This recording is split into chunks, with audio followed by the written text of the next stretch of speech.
Welcome to another edition of Crunch Countdown. I'm AJ Mandariccio here inside the War Memorial, where tonight the Crunch will look to even up their Eastern Conference quarterfinal series with the St. John's Ice Caps. Game time is 7:30 p.m. and tickets are still available, so call the Crunch box office at 473-4444. Come out and show your support and help these Crunch rally to a 1-1 series tie.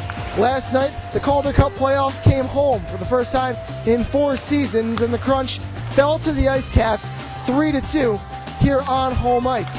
Good news for the Crunch. 5 for 5 on the penalty kill, and they looked good. The bad news was that rookie Eddie Pasquale played a great game for St. John's. But Game 2 here tonight should be more exciting, harder hitting, and of course, hopefully, a Crunch win. Now, our play-by-play man, Jason Lockhart, speaks with Dan Sexton on what it'll take for the Crunch to even the series at 1 game apiece.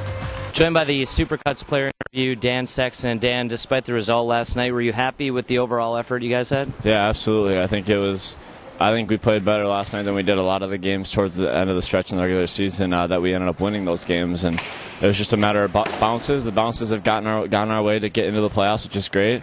And now we just we were trying to make our own bounces last night, and we did a great job of it. We just, you know what, it just was one of those nights, and hopefully it's not one of those nights that repeats itself. Now, Eddie Pasquale did play an excellent game. What do you think is going to be the key to beating him maybe 3 times tonight? Yeah, I mean, he did play a good game, and I think the key is going to get second chance opportunities. Like Coach talks about all the time, no matter how good a goalie is, you know, if you can get the second chance, third chances, you know, no matter how good he is, you're going to end up getting some net to shoot at him.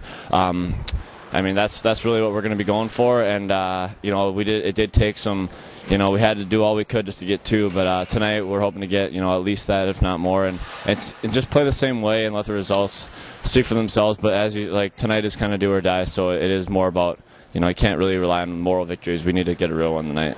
You picked up another point last night against St. John's. Seems like you play well against them. Why do you think you match up well against them? I don't know. I mean, I don't know. It's a good question. I think there's some teams that you feel like you match up more better up against than others, and they're a skilled lineup, and you know, so maybe we trade chances a little bit more than with other teams, and that's, you know, obviously plays into my game a little bit, and so yeah, and I mean, I played with a lot of these guys my first year in Manitoba. It's a lot of the same guys, and maybe that familiarity, I don't know. I really don't know what it is. I'd like to think that's just like, right now it's just playoff atmosphere, and you're trying to bring the best out of yourself no matter who you're playing. We talked about the atmosphere. What did you think of the building in the first playoff game this season? It was great. I thought it was awesome. Like, it was really packed, especially in the middle of the rink. But the fans that were here were louder than ever, and it definitely made a difference. They were louder and longer. Their noise was loud and long, and we could definitely feel the difference, and it definitely gave us an extra jump, as you could see on the ice. All right, Dan, go get him tonight in Game 2. All right, thanks. All right, that's Dan Sexton joining us on your Crunch Broadcast Network.